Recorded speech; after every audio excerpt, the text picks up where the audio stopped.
19h21 et on salue l'arrivée dans ce studio de Laurent Giacombelli. Bonsoir. Bonsoir. Vous avez donc traversé Paris avec toutes les difficultés que ça peut y exposer. Je vous le confirme. Mais vous savez, c'est un sport national que nous, Parisiens, vous êtes plus souvent peut-être en Moselle, oui. Mais nous avons l'habitude.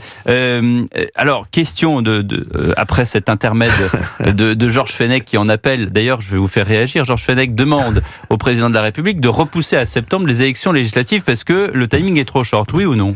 Maintenant que c'est lancé, on va y aller. Je veux dire, les candidats se sont préparés, ils ont fait leur document de campagne, ils sont déclarés en préfecture, on a rendu nos bureaux.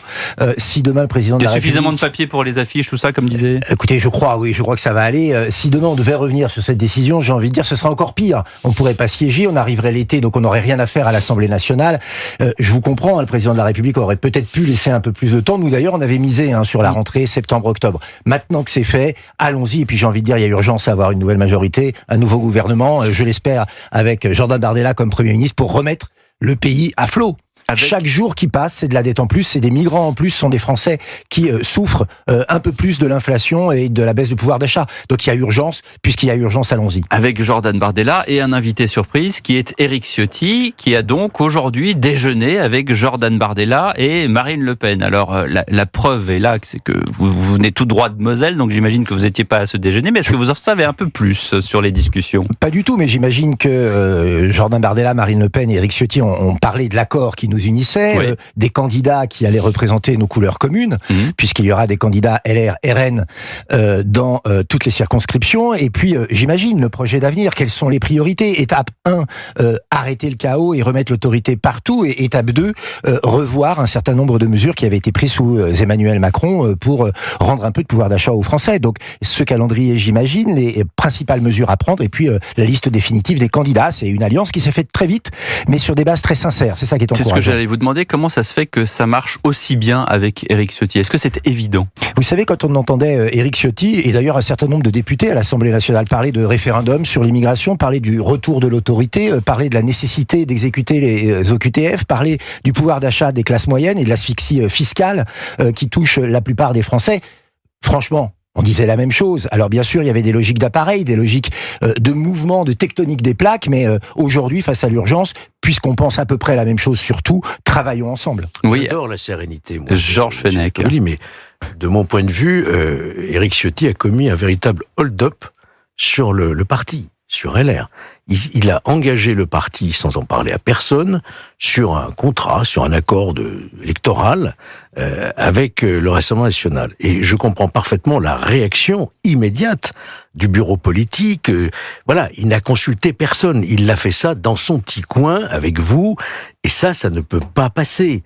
Ça ne peut pas être un accord. C'est strictement impossible. Éric Ciotti a vraiment détourné, pour quelle raison, je n'en sais rien, le parti à son profit. Laurent Giacombelli, que Valérie Pécresse ait toussé, que Gérard Larcher ait eu des problèmes à accepter l'idée, je vais vous dire, ça m'est complètement égal. Je ne sais pas ce que vous faites demain, Monsieur Fenech. Il n'avait pas le pouvoir. Venez avec moi en Moselle demain et parlez aux militants LR.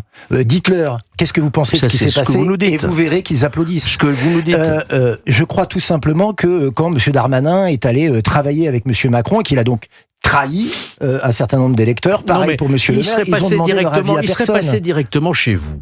Il dit voilà, mais moi j'estime, il aurait quitté sa présidence et les Républicains. Ça, bon, c'était son choix. Mais pourquoi quitter les Républicains? Mais là, il y a un détournement, si vous voulez, de sa fonction. Il a utilisé sa fonction de président pour passer un accord qui n'a aucune valeur aux yeux du parti. Demain, Georges. La justice doit prononcer. Non, c'est pas un problème juridique, là, c'est un problème politique. Il est président des LR. Il a mis en place une plateforme, on va dire, commune avec le Rassemblement national qui correspond à l'attente des militants. Il en avait, je crois, le pouvoir. Le président des jeunes LR a fait la même chose, qui est une cinquantaine de notables qui occupent tous les postes depuis 50 ans, qui en est marre et qui sentent qu'ils vont perdre leur poste et leurs privilèges. Mais de quoi je me mêle? Je comprends qu'ils soient tristes. Mais de quoi je me mêle? Vous appartenez à un parti, vous voulez vous mêler des notables, des LR. Laissez vivre Monsieur Fenech, la démocratie. Vous me posez une question, j'ai la gentillesse de vous répondre. Oui. Alors, si après vous me dites de quoi je me mêle, ne me posez pas de questions. Je voudrais quand même reprendre, si vous le voulez bien, Georges Fenech, le questionnement. Laurent Jacobelli est là. Et je voudrais vous parler d'asphyxie économique des Français. Il y a beaucoup de chefs d'entreprise qui, au contraire, disent le Rassemblement national va arriver, ça va être l'asphyxie, non pas des Français, mais de la France. Qu'est-ce que vous répondez à cela, alors que les mesures, il y a certaines mesures du RN qui sont assez proches des mesures du Front populaire sur économiquement. Vous y allez fort. Vous êtes remonté aujourd'hui, monsieur Fenech. Non, pour être très honnête, aujourd'hui, quand on regarde les entreprises en difficulté, le chiffre de cette année a encore augmenté par rapport à l'année dernière et le nombre de faillites va encore augmenter. Donc moi je dis aux chefs d'entreprise, on peut continuer sur ce train-là, on peut continuer avec les traités de libre-échange qui font que vous êtes en concurrence avec des produits qui ne respectent pas les mêmes normes et qui arrivent en France très peu taxés, ou alors on peut changer les choses. On peut faire en sorte que la commande publique aille aux entreprises publiques, et ça c'est bon pour les chefs d'entreprise. On peut faire en sorte qu'une augmentation de salaire de 10%, eh bien ces 10% soient exonérés de charges patronales. Ça c'est bon pour trouver du personnel qualifié et pour avoir des produits de qualité. On peut dire aux chefs d'entreprise que la pression sur les taxes, notamment les taxes liées à la productivité, vont baisser. Et ça, c'est bon pour les chefs d'entreprise. Et vous savez, une fois encore, dans les syndicats de chefs d'entreprise, vous avez les 3 dirigeants qui sont dans une position très convenue, très habituelle, et vous avez les petits chefs d'entreprise, les chefs d'entreprise de PME, de PMI, qui, eux, pensent autrement. Parce qu'aujourd'hui, ils vivent la mondialisation, ils vivent la taxation, et ils savent que ça ne peut plus durer. Merci Laurent Jacobelli. On va marquer une pause. On va faire descendre un peu l'atmosphère dans ce studio qui est un peu tendu entre Georges Fenech, Laurent Jacobelli, Jules Torres, 19h27. On revient dans un instant avec le journal permanent de Maël Hassani. À tout de suite sur Europe 1. 19h, 21h. Europe 1 Soir.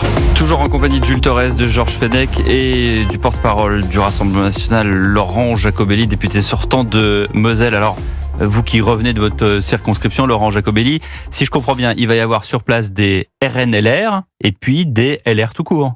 Et puis des dissidents LR, qui d'ailleurs semblent se rapprocher de plus en plus, chaque heure qui passe, de la majorité présidentielle. Et vous parliez tout à l'heure, monsieur Fenech, d'un hold-up. Je crois que le vrai hold-up, c'est de dire à des électeurs de droite, vous allez finalement approuver sans avoir été d'accord la politique d'Emmanuel Macron. Vous allez approuver la faillite et la dette publique. Vous allez approuver le fait que des étrangers puissent être régularisés en France pour travailler alors qu'il y a 5,5 millions de chômeurs. Je pense que les électeurs LR ne seront pas contents.